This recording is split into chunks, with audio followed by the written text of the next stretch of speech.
Question Okay. 3. This is Question three. we actually kind of started with this when you were talking about how do you show up as a leader, and I think it Yeah. comes back to the old saying, um, you you are what you consistently do. So if you think you are a leader for 5 minutes and then you're uh, somebody else for 5 minutes, how you do anything is how you do everything, which is Mhm. kind of the question here. Does leadership model what matters to our culture?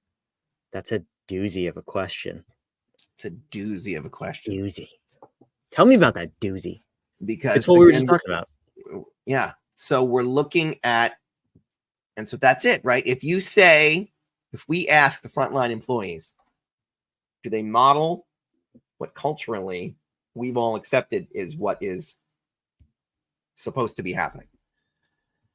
And if they say no, they talk a good game, but they don't show up that way. Massive problem, because it just doesn't matter what you're doing anymore. And now the culture, then we can start picking at, well, is the culture one that was a soup and the leader is trying to break the mold? Frequently, that isn't what's happening. Frequently, it is they say one thing and do another. They say there's no money for bonuses this year. And by the way, while I'm on my Caribbean vacation, one of you needs to go to my house and make sure that you're there when my Tesla gets delivered. That Because sounds oddly specific and I maybe don't like want a to story. lose it because I had to pay extra to get the special color that I wanted. Okay. You literally just told all these people there'd be no Christmas bonus this year. Throw yourself down for a towel and a washcloth, Scrooge. And then you're telling us all about the extravagant lifestyle that you're funding with this hobby business that you've created. That's what you're relegating. I work really hard. I slave away at your hobby business. You're not a serious person. I've been 100 leadership conferences. Yeah, well, you should get your money back. Are you listening when you go to these things? No, I typically try to find ways to speak. I sit on the edge of my seat, bouncing up and down, so I can raise my hand and say, "Ooh, thank you for the mic. I too love leadership, everybody. That's why we're all here, right?" And then blah, blah, blah, blah. That's why I'm there, because you're not there to learn anything, because look at how you're showing up. So this is, I'm looking for, are you consistently modeling it? Not do you talk a good game? And is it the one that is fitting with the culture that we have supposedly established through our setting of core values, setting of mission, and hiring for similarities of belief in mission and belief in our heart on the way that we should operate in a business? This is a fun one too. And this is when I said before that these are the 5 questions we ask people to determine where they're kind of at with their inspiration, but sometimes we don't need to even ask them. So I was onboarding one of our clients a couple of weeks ago, and it's a mess. Like the business is just absolute chaos. There's no structure. There's no organization. And I was dealing with one of the owners. We're in a meeting. They were in a small office, a closet or something, and an employee came in. Now they're talking a big game, right? In our conversation, and they're the best leader ever, and there's so many opportunities, and this business is going to go to the moon, and they're going to double in the next year, blah, blah, blah, right? Their staff loves them. It's such a great place to work. And an employee came in because there's no structure and they needed something and didn't realize that their boss was in a meeting. So tangent for another day. And the way they interacted with this person, I was blown away. And they modeled who they are. They modeled their culture. They were short with them. They were rude. It happened again about 10 minutes later with a separate employee, same exact thing. Yeah. And I just wove it into the conversation. I'm like, what's your turnover rate like after both of these instances? And they were like, well, it's not that good, but we just believe that, people should get their job done, do it right. And if they don't, we just fire them. And we've had a couple people leave recently because, I don't know, all these different reasons, money, this, that, time. Blah, bitty, blah. Okay. Yeah, no, yeah. I take your word for it. I trust you. So how you show up and how you actually model your leadership really tells the whole story. It doesn't matter what you say about yourself. And I love that example because it happens more often than not. And it's why none of these 5, anybody listening who takes this, you'll see we never directly ask about your leadership, because it really doesn't matter what you're going to say, because Many people lie about their skill there, just naturally. I don't know if you ever watched the show Well, Brandon never watches anything, but in House, right? All patients lie. I love that show. I Oh, you watched do? something. Finally, Oh I get my a reference. God. Okay. So all patients lie. That was one of his mantras, and it was always true. So leadership is a tricky thing. They don't want to say, I'm a terrible leader. And when they do, God bless them, because we can help. And if they are truly a good leader, that will show up. We will see that. And if the way these questions are worded, what we have found is if people answer affirmatively to all 5 of these, every other question we ask about leadership is a yes, and it's true. And if they answer these poorly and say, but you don't understand, I'm a fantastic leader, and here's all the other ways that I am a leader, they will ultimately prove to be wrong. So ask the 5 questions that ultimately lead to the direction so we can get out of the way first. And then the rest of the questions, they can ask them true, false, or otherwise. We'll work on what we need to work on to smooth it out. Yeah. Well, let's get to the last 2 because, again, we're just revealing more truth, right? We've been talking a lot about this. It's like it's a fertile subject. It is a fertile subject, yeah. And welcome to part 2, by the way. I just made the decision. We're going to split this up because your ear holes can't handle us for 40 Let's straight do that. minutes. In the first, speaking of, oh my God, never mind. We have been talking too long. What I learned from this first part of the episode is be careful, because when Brandon works with our female clients, sometimes they get pregnant. Is that what I heard? All right. Let's go to the next show. Let's talk about leadership. What am I supposed to do with that? Because A, I'm married, and should my wife ever see this episode, that has never happened. That has never occurred. You told the story. She can watch the episode. She was pregnant. People at home, leave us comments down below if you're seeing this on YouTube. If you're seeing this on YouTube, leave your comments down below. Brandon, did he say it? Or did not? He say it? Did he not? In episode 1, did I get a client pregnant? Okay, well, welcome back to episode 2. It's fantastic to have you here, assuming anybody's watching now. I'd like to submit the tape as evidence of Brandon's comments. All right, go ahead. Let's go. Leadership, as we call it, inspiration. Speaking of legal, next week's episode, if you're still with us, if you want to just skip ahead at this point, is about risk and defense. Rad. We're talking legal. We're talking protection, the moat around your business. That's a teaser for them. But now back to question number 4 about leadership and inspiration. Yes. Do we create a place for individuality while encouraging collaboration? Interesting. So we're talking about individuals plus team building our culture. What are you getting at here? So notice I didn't say diversity and inclusion or equity. I certainly didn't say that. I would rather die than talk about diversity. Just reword it. DIE instead of DEI. That's really what it should be. I would rather die. Okay. So I did not say equity. What I said was individuality, because that's what we're really looking for. And if you look for individuality, that Brandon is allowed to be who Brandon is, then diversity will take care of itself. And what's the purpose of diversity, really? I mean, wow, you got me on a tangent. This isn't about that, but we'll make it about that for a second. What is the purpose of diversity is because we're saying, well, one half of that is, hey, not everybody was allowed to play in the sandbox, and now we should really make sure that everybody is allowed to play in the sandbox. 100%. Everybody should have an equal opportunity to play in the sandbox, should their core values match. So core values must match. But once core values match, it's okay that Brandon doesn't talk about music as much as I do, even though it's a fantastic vehicle for discussing what we do. If he wants to hamstring himself in this race, go for it. Okay. But Brandon you said it's not about diversity, but it is, because we're going to finish individuality, but diversity of perspective. Yes. That has led. Go ahead. This is important. Say it. The diversity of perspective that has led to the same conclusion. Yes. So that's what we're looking for, because people say, oh, do you want everybody to be just like you? I want them to believe in the same principles as I do. I don't need them to think about life the same way to get there.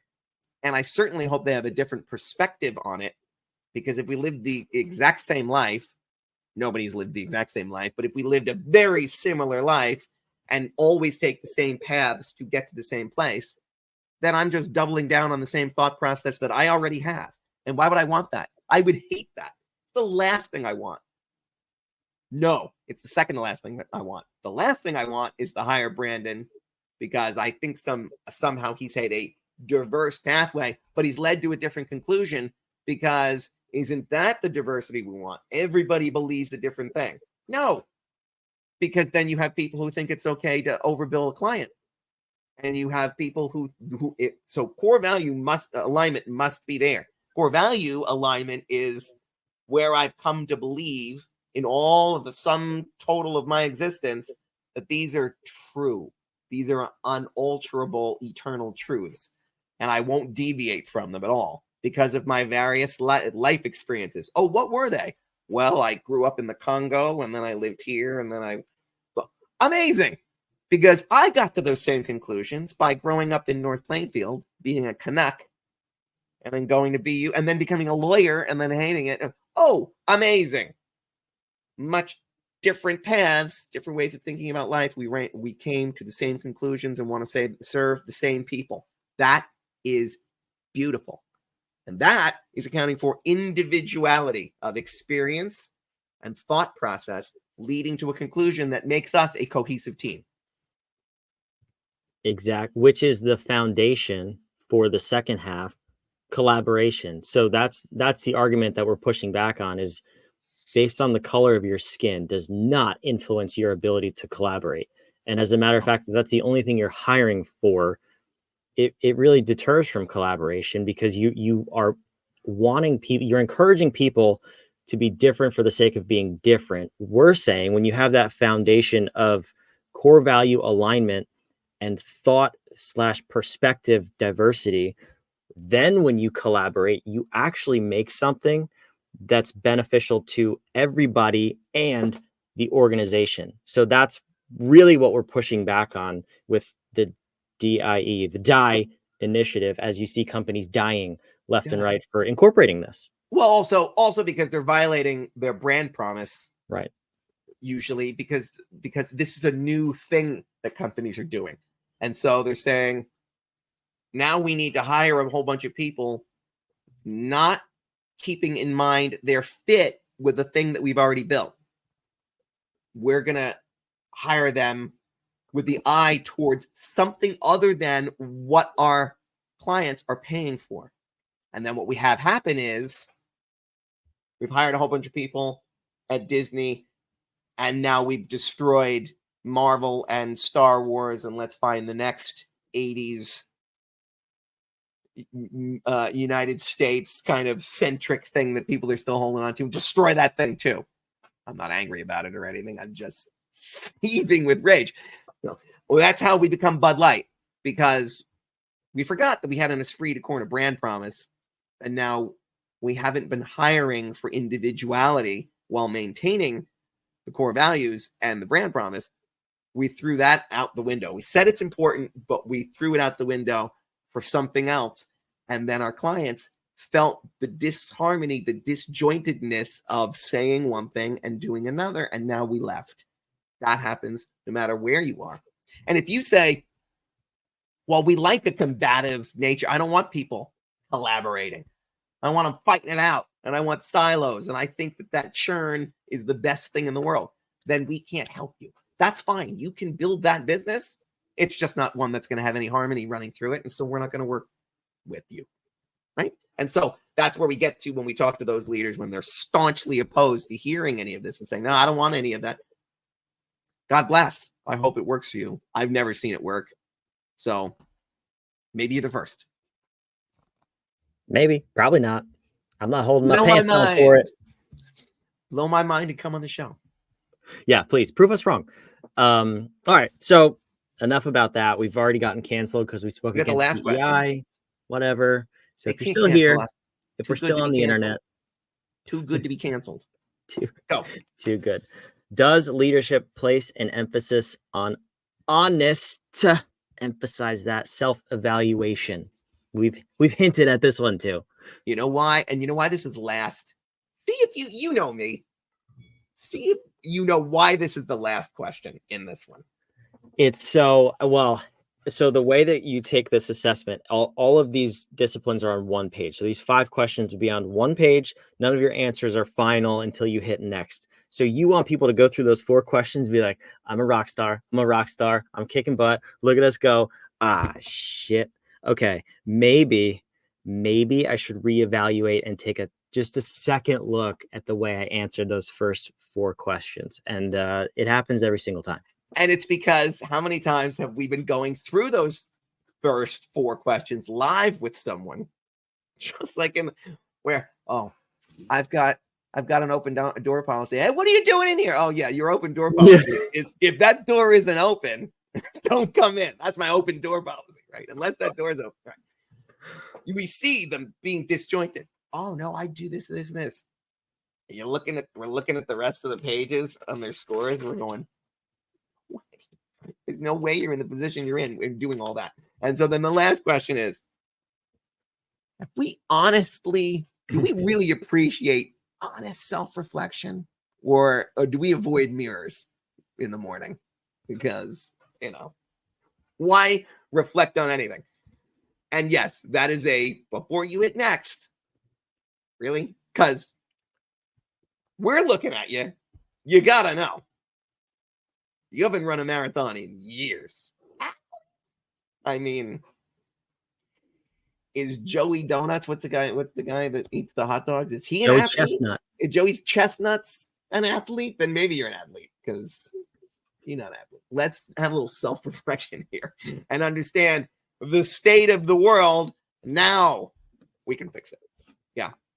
Yeah, I almost think this is so inspire is section 9 of 10 on the bad, and this is question 5 of 5 within that section. I almost think we should move it to the top, or we should incorporate this very question about honest self-evaluation like pre-assessment.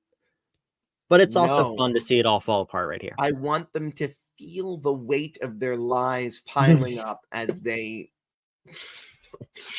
please, we love our client. Most people are very honest. Yeah, it's not every time that this happens. It seems like we're punching at business owners who are taking the assessment this week only because we're talking about leaders.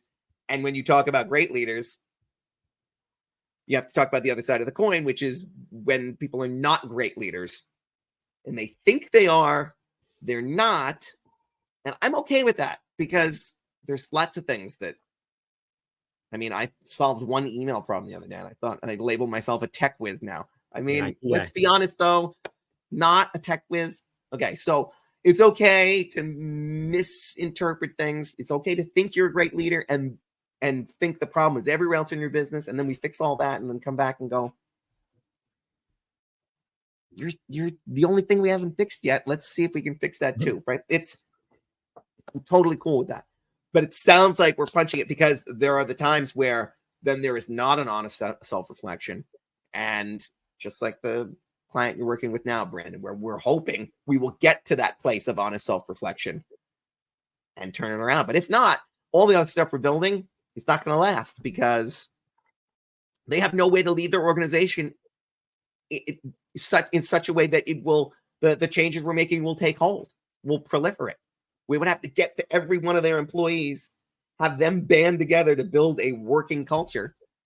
And then what? The leader's only going to unravel it and destroy it anyway. And so unless we crack that nut, unless we get to people that honest self-reflection on where your skill set is in this area, it's the number one thing a leader can do is look in the mirror and see, am I truly modeling what I'm saying at all times?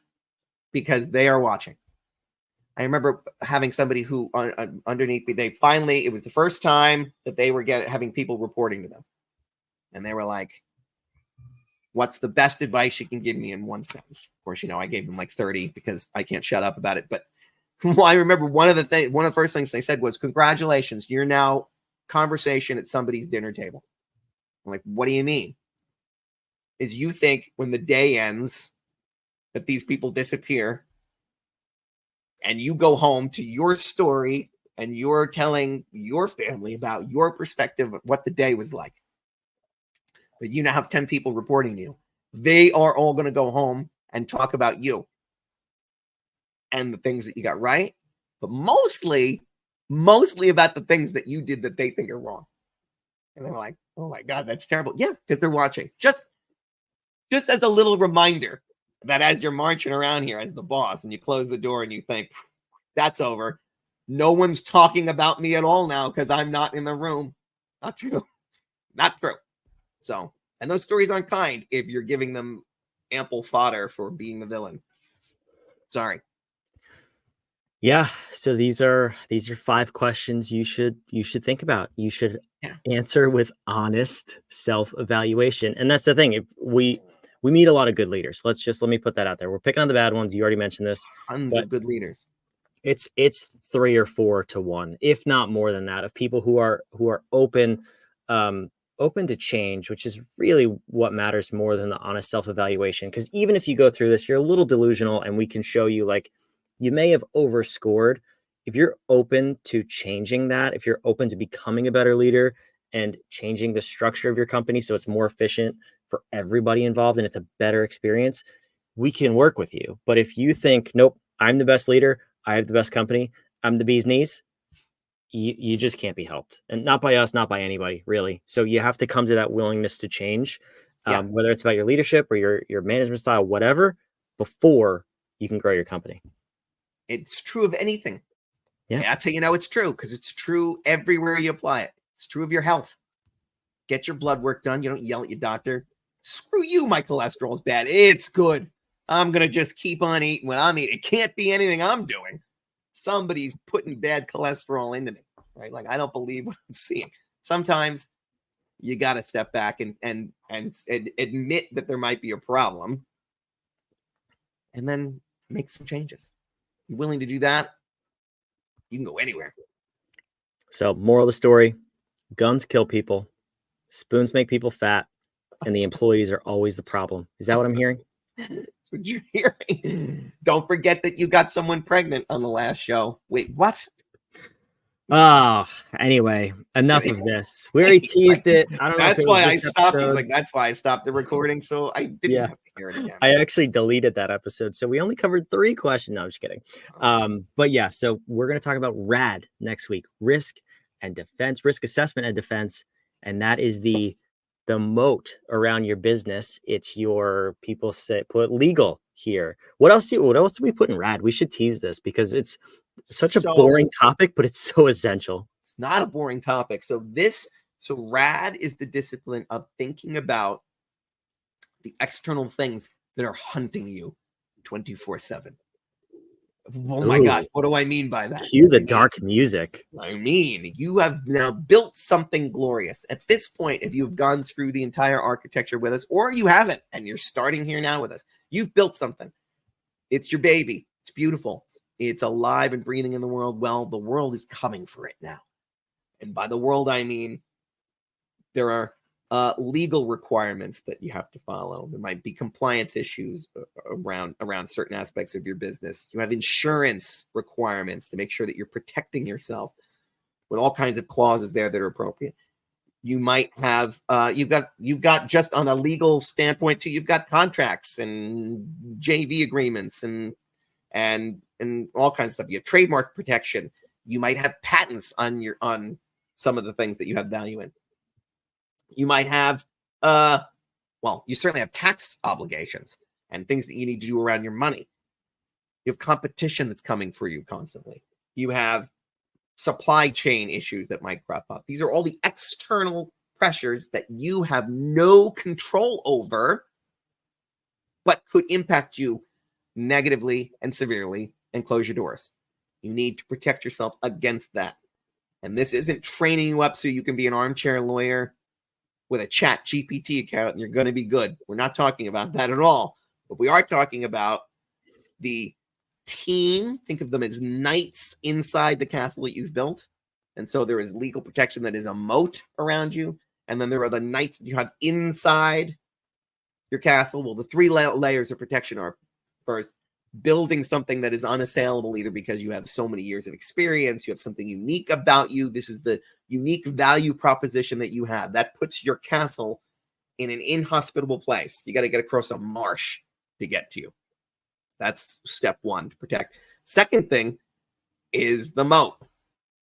Patent, trademark, something that makes it harder for them to get inside the walls, whoever these competitors are, or government regulatory agencies, or the tax man, whoever's coming for you.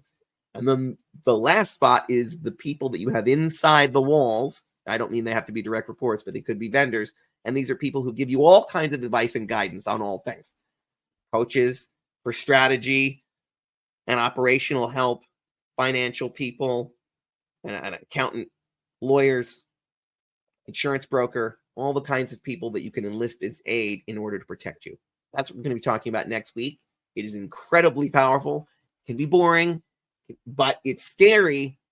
It cannot be ignored. And so we're going to address that so that you can sleep soundly at night.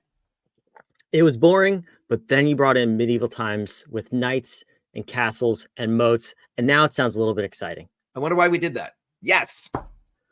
Let's do it. All right. We will see you. The moat and the might. Next week, talking about moats and monsters and mites and knights and castles on the ether.